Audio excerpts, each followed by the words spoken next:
What's going on, everybody? Welcome back.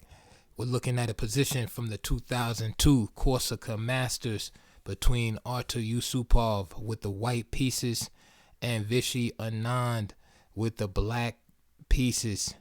Now, we are at move 30, and it is white to move Yusupov. And just some real brief comments here on the position. I want to say that already black is better, although not winning, but black is simply better due to his better pieces, right? His pieces have more scope, more mobility, all right? And black also has more space on the queen side. Now, white has more space in the center, all right? And on the king side, however, those pawns are static. And so therefore, for white to really be able to utilize those advantages, he will need to penetrate the black position. And that can only occur after perhaps the trade of black's active pieces and then the penetration of the white king, say for example, all the way to d6 or something like that. Or even if white's pieces could become more active than black's, then he could make that space advantage really count. And also black does have a better pawn structure, of course, as his pawns are perfect from d5 all the way to h6. And he just has an isolated pawn that is very deep and far in the white position. So here Yusupov took more space on the king side, play h5. I just want to remind everyone, please hit that thumbs up button. Please like and subscribe if you like these videos, and please always check the links below for DVDs and or books related to the subject matter in the video. All right, so h5 was played here, gaining more space on the queen side, of course attacking the bishop. All right. Perhaps even better alternative for Yusupov here is to play the move bishop d1. This has an idea of going to bishop d3 in order to limit the mobility and the scope of the black rook on f8. So for example, if rook a8 with the idea of penetrating to a2, then the bishop on d1 can go to b3 guarding the a2 square. And if rook a1, then white could simply play rook f1, all right, with the idea of trying to trade off the rook. This is why black will play bishop d3 to stop f1, king h2, for example, king f8, king g3, king e7, king f4. This is a sample line, of course. And now rook a1, g4, gaining more space on the king side, king g3, guarding the h pawn, and then rook c1. And again, black is far from winning, but you can see that black has made some progress in the position here. Yusupov opted for h5, and black went back to h7. Now I've highlighted the pieces to illustrate what I was just talking about concerning the scope of the black pieces. Black is able to either go to the c file or the h file. Notice that with the white rook on f2, he cannot just go to c2, for example, because the bishop on h7 is guarding that square. So bishop d1, and you can see Yusupov is now playing the idea or variation of the idea that I just spoke about, trying to stop the penetration of the black rook into the position. Rook c8, and now rook d2. So Yusupov has a similar idea, but he's going about it in a different way. Of course, bishop d3 is possible. So for example, bishop d3 to stop the idea of the rook coming to c2. And again, the same or similar variation. So rook c1, for instance, would be met by rook f1. So perhaps black would just play a move like bishop d3 to keep white from utilizing the f1 square, and so on. So play could continue, for instance, bishop f5 here, and then now black has to be careful for moves like bishop takes d5, for example, although he will still come up on top in this particular scenario. So I'll just show you real quick. So bishop f5, bishop takes d5, check, king h2, e takes, rook takes f5, rook c2, rook f1, b3, rook a2, and rook takes b2, rook a8, king h7, and rook f8. And you can see that black still has the better of it here, just due to having the more active pieces. Okay.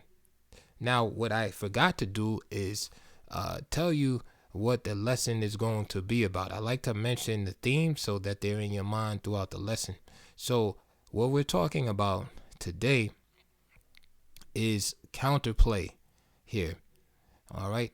And some subtopics would be active pieces versus passive pieces. Now, I sort of mentioned the active pieces of black as opposed to the more passive pieces of white. That's more of a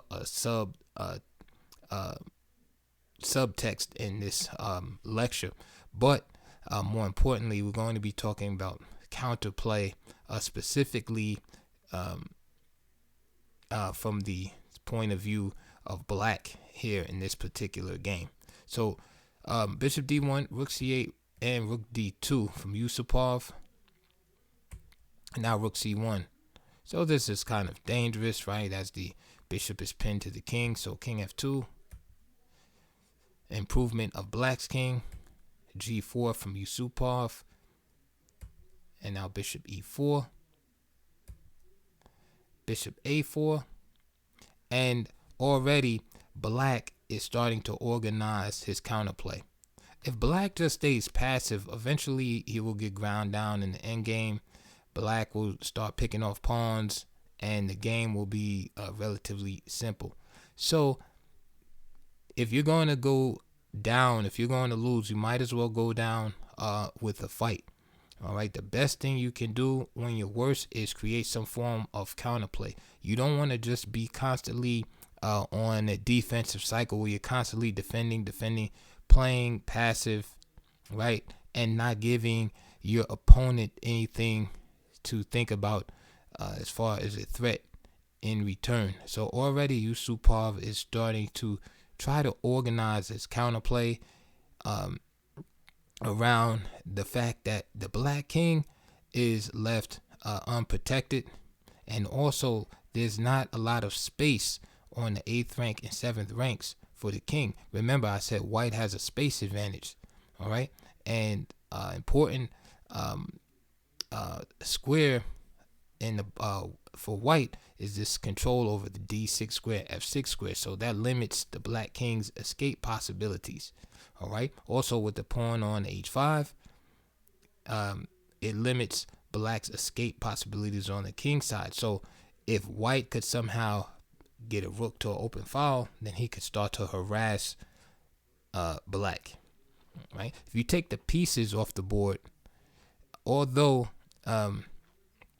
black has this advanced pawn on the b side, if you take on the queen side, if you take the pieces off the board, the position miraculously reverses if you just have the kings, because now the b pawn is extremely vulnerable to the white king just marching over and just grabbing it. Game continued, rook h1. And here Yusupov played the move rook d1. All right, and now this drops the b pawn. All right, now better defense was bishop d1. Right, trying to stifle the position. But you can see Yusupov was already concerned about trying to get counterplay. All right, but here it was time to be more defensive minded and cut off the rook. So for example, king e7, king g3, rook f1, and now bishop e2, hitting the rook, check, king f2, check again, king f1, bishop to f3, b3, rook h2, king e1, takes,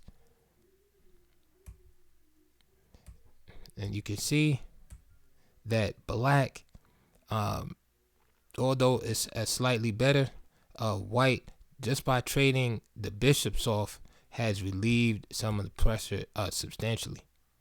Rook f2, rook g1, and just simply king d3. And again, black is better due to his activity, but white is able to relieve the position somewhat by playing this move, bishop d1. You'll see the difference here shortly. So instead of bishop d1 cutting the rook off, he plays rook d1, and that allows this simple move, rook h2, and then you see the b pawn just hanging on b2. So king g3, rook g2 first, king h3, and now rook takes b2. And now at this point, we could say that black is winning this game. It's just, as they say in the old chess books, the rest is a matter of technique, but easier said than done. So rook c1, all right.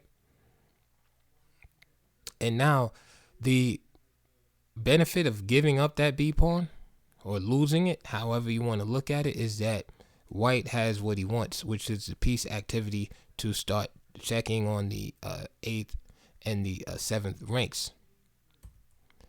g5. So Anand is making some room for his king on g7, rook c8, king g7, and now rook b8, getting behind the passed pawn.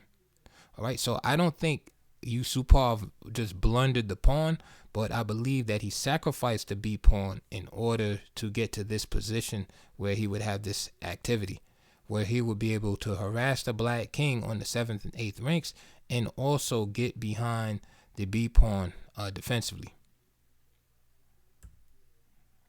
And this is why this video is about counterplay.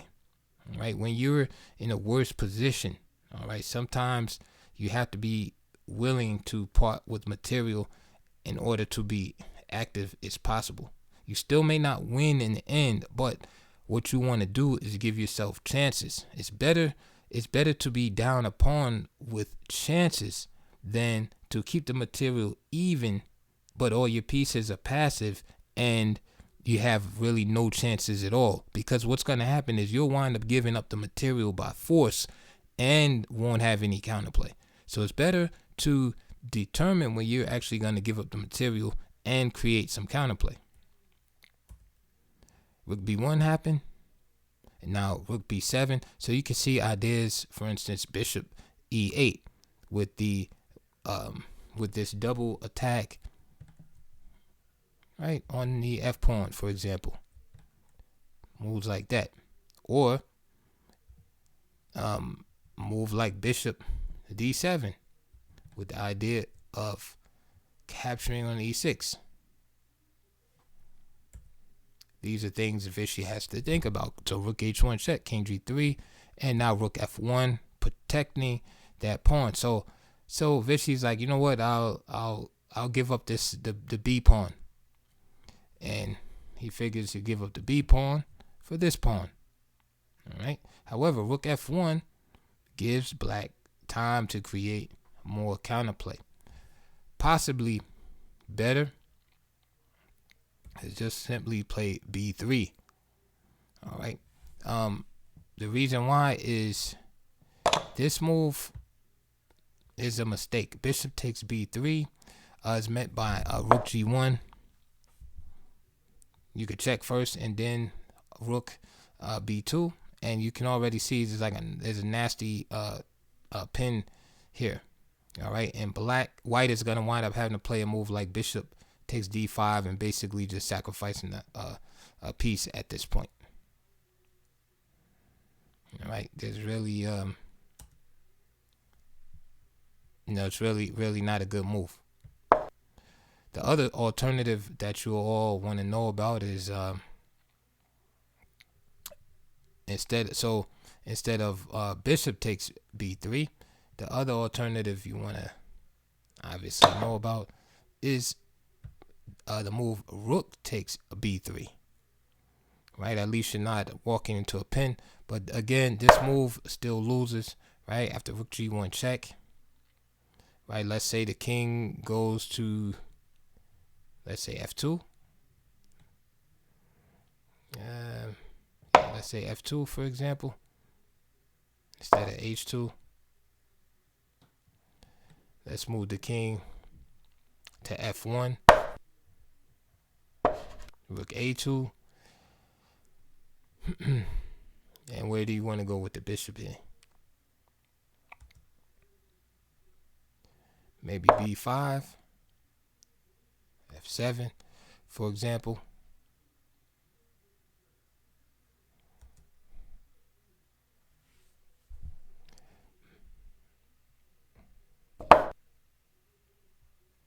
King attacks.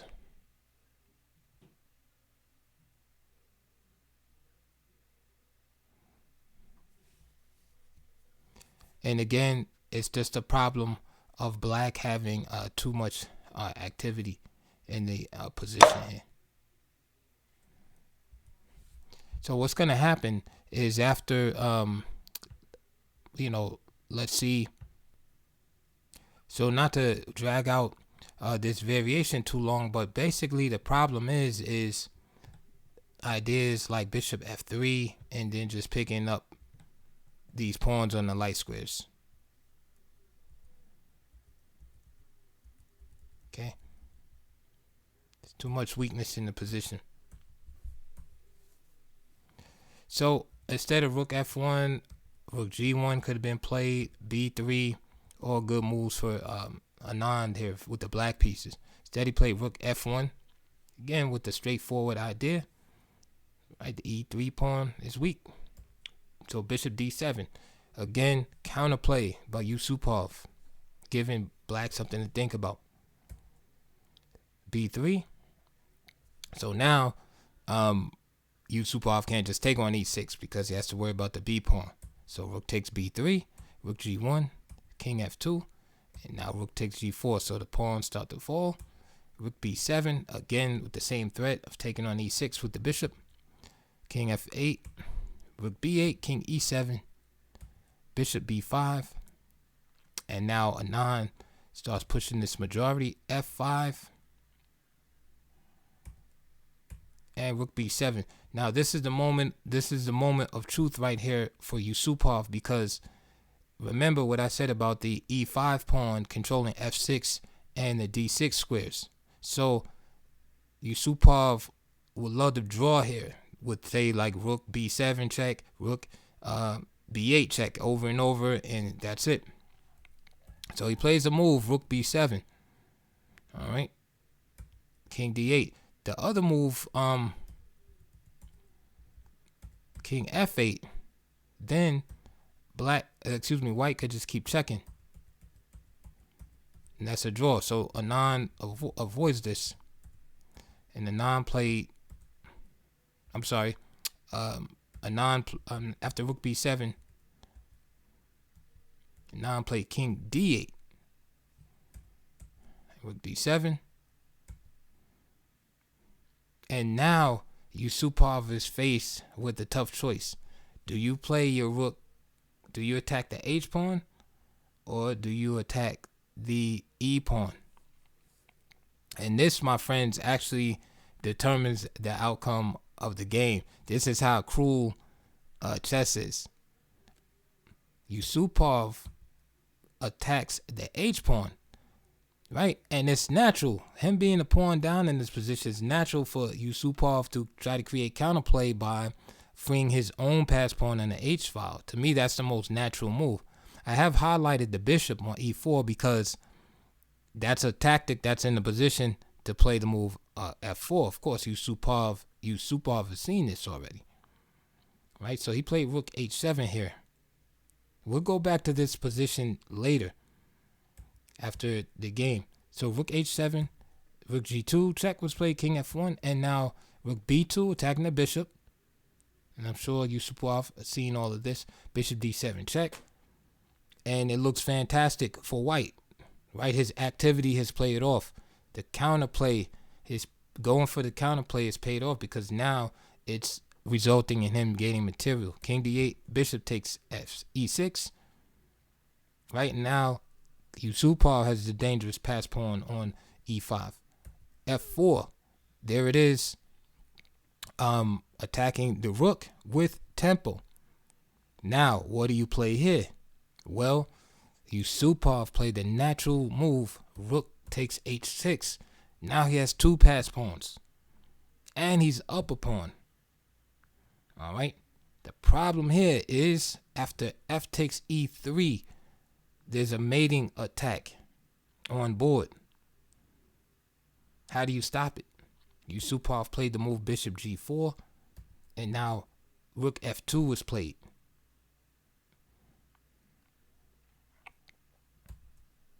King e1, bishop d3, and now the threat is just simply rook f1 mate. Therefore, rook f6, rook g2, and just like that, Yusupov resigned. The threat again is rook g1, right? Threatening checkmate. However, it wouldn't be checkmate. The rook would be forced to come down to f1, and then it would be checkmate. But there's basically no way to stop this mating attack. This is what Yusupov overlooked. He went to king e1 here. The only other alternative is king g1, which loses also. Okay. So after king g1, just rook g2. Of course, you don't want to go into the h1 or something like that, but you can see that the bishop is gonna fall after rook g4, the light square bishop.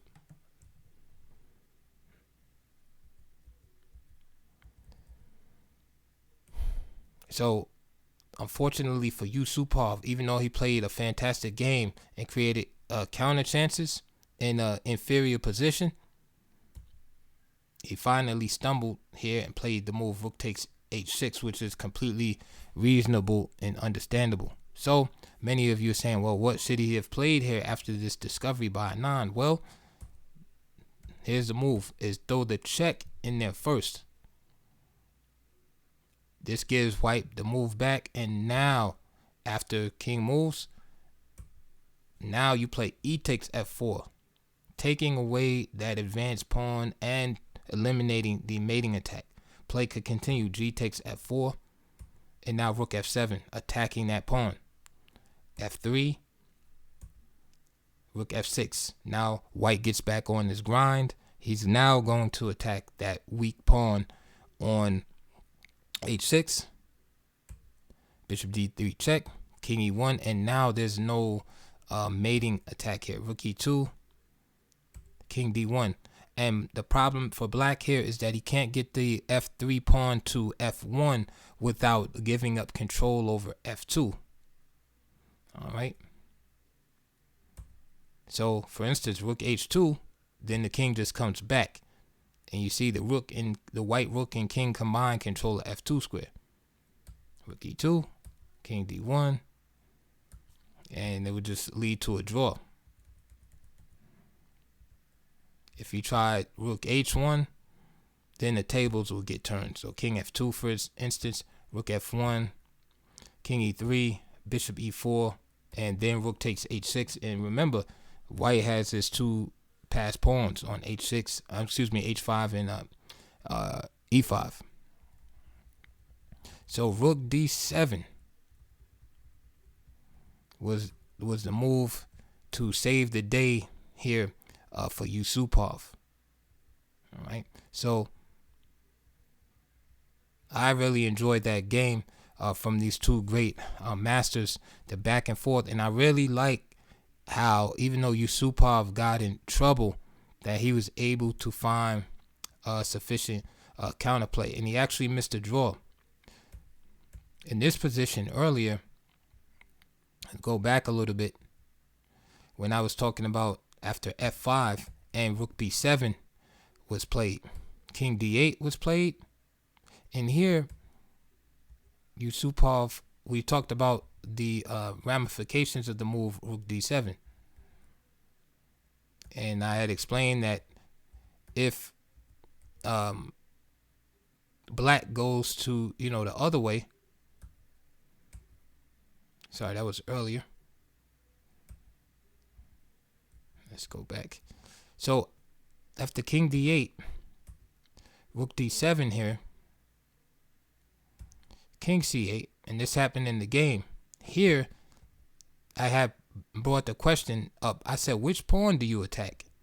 Do you attack the h pawn or you attack the e pawn? And the answer here is that you could attack both of them, because I already showed you that there's a draw there for white, except that he had to throw the intermediate check in instead of capturing the h6 pawn.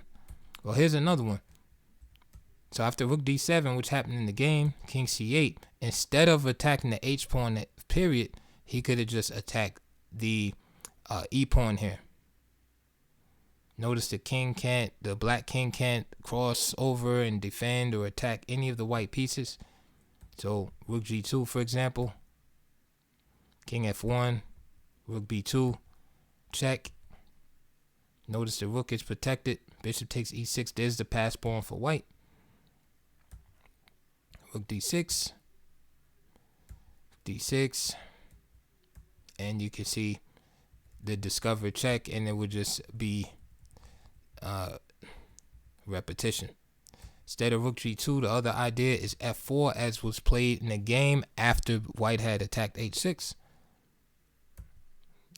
And again, it makes all the difference that white is able to capture on f4 instead of black being able to capture on e3 and then have that pawn creating the restriction on white's king movement with control over the squares d2 and f2, creating that mating net. So white captures on f4, rook captures king e3. And even here, where it seems like black can just race that pawn down the board and make a queen, again, white has sufficient counterplay. After checks, king c7, grab the pawn, pawn pushes. Again, just bishop takes d5, bishop d5, rook d5, push, rook c5 check, and the rook gets back in time to stop this pawn. And the game's going to end in a draw. Now, I know some of you are saying, wait a minute. Instead of capturing back with the black bishop, why not just play g2 right away?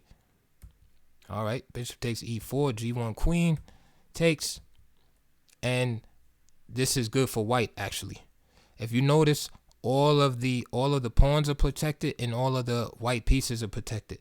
All black can hope for is to be able to create a perpetual down the line somewhere. So eventually those pawns are going to march up. All white has to do is be patient, not do anything silly, and slowly march keep his pieces coordinated, pawns protected, and slowly, gradually march those pawns up the board, and of course avoid the perpetual with the queens, since the king is exposed. This is actually better for white also.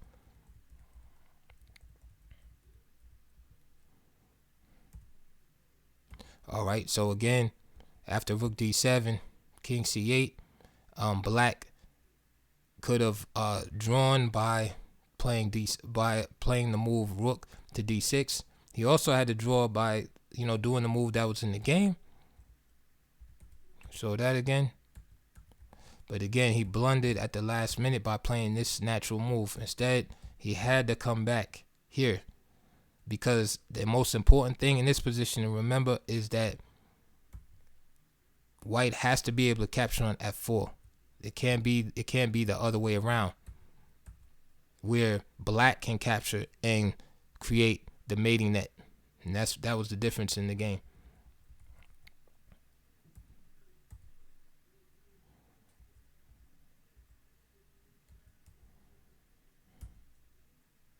Also earlier in the game, after f5, again, rook b7,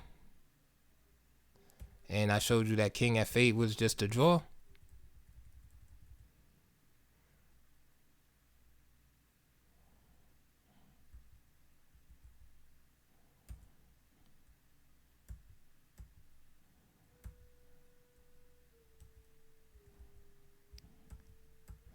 And we looked at rook d7, king c8, and again attacking these pawns. All right, so that is it for this particular video. Very interesting game by Yusupov and Anand. By the way, this game started out as a Kali system. I have some Kali system videos up, and basically they're really about troubleshooting the Kali system, where I cover the more like annoying lines of the Kali system that black plays, like anti-Kali system moves, like bishop g4, for example, early on, bishop f5 early on, the move g6 early on. The only video that I haven't made as far as troubleshooting is the move 3c5, which I believe is probably the toughest line for for white to face and Kali system. You basically have to just transpose into like some kind of Queen's Gambit type of position, which you have to do with the other variations too. If you're gonna really try to fight for any kind of decent game or advantage when it comes to those lines. But I find c5 I think is the most challenging. But in this game, like I said, I wanted to show you the counterplay that Yusupov is able to generate, even though he starts out in kind of like an inferior position. Unfortunately for him, he made a critical, some critical mistakes in judgment.